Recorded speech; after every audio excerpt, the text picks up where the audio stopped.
Jim, the dog, was loitering around for quite a while for food, and it indeed turned out to be a lucky day for him. Jim finally found a piece of bone to his surprise, lying nearby on the ground. He immediately picked it up to hurry back home so that he can relish his food in peace.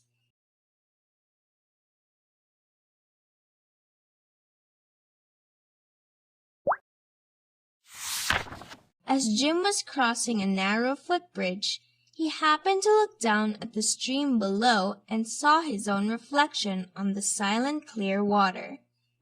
Jim paused for a while as a thought crossed his mind.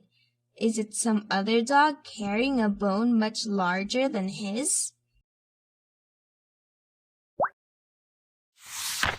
Without giving it much thought, Jim barked at the dog in the river, dropping his bone in the process. He realized his mistake and learned his lesson. It is very foolish to be greedy.